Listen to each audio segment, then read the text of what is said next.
and ownership of the digital version is not the same as ownership of the real image that may underlie it. So ownership of an image of an artwork, basketball play, etc., is what you get. You get a JPEG, basically.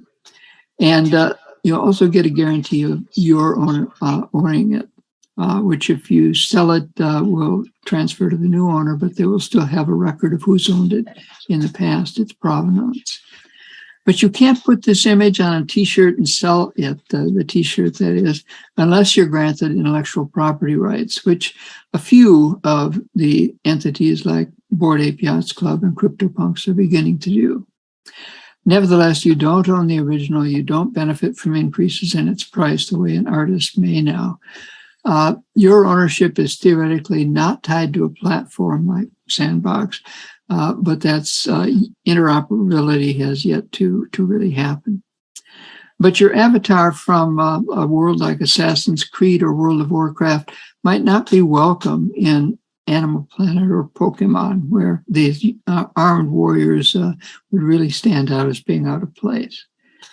Artist resale rights are solving an argument that was first raised in 1972 in the Skull auction between Robert Skull, the collector and seller of these artworks, and Robert Rauschenberg, one of the artists.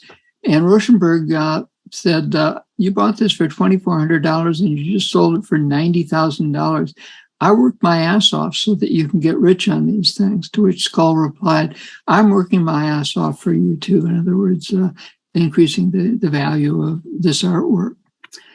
So with NFT ownership, you get the fractional ownership rights on the right-hand side versus the rights we're used to with full ownership on the left.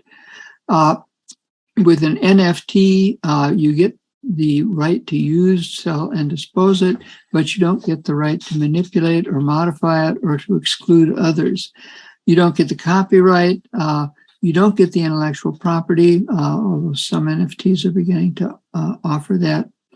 And you mostly don't get the income from it. CryptoKitties allows you to earn up to $100,000 US a year in selling your bred CryptoKitties.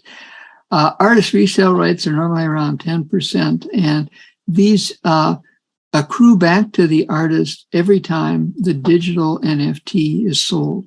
And so he or she has a piece of that for forever, basically. Even after their death, someone could own that. So if we look at a comparison of borrowers and renters and material object owners to the virtual object owner, the material object owner has ownership, possession, and attachment to the object. The material object borrower has possession but no ownership. The material object renter has ownership but no possession. And he or she has attachment, but probably diminished due to shared possession. And the virtual object owner does have ownership with only fractional property rights, as we saw in the last slide, and does have possession of the digital representation. But their attachment is diminished, in this case, due to fractional property rights and the immateriality of the object they own. This is a picture from Second Life, founded by Philip Rosedale in 2003. And the revenues and land rental fees and commissions and merchandise sales are the source of Second Life's revenues, not advertising the way that it will be in the metaverse. It's privately owned, but the data is not mined. That is, it's not shared with other companies the way it will be in the metaverse. It peaked in 2007, 2008 with 70 million registered users and about 1 million active participants. It now has about 200,000 stalwarts active users at this point and generates about $600,000 in yearly revenue. Rosedale left the company, but has now returned to see if he can create the next metaverse with Second Life.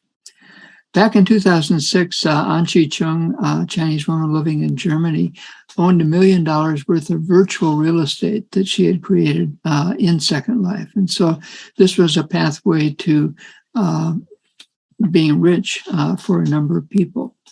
It used an in-world currency called Linden dollars, but they were convertible into real world currencies like US dollars.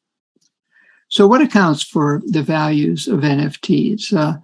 Bored Ape Yachts Club, the bored ape with golden skin is rarer, for example, and the X-ray vision is rarer than those without it. The elements of an art or collectible NFT value are its rarity,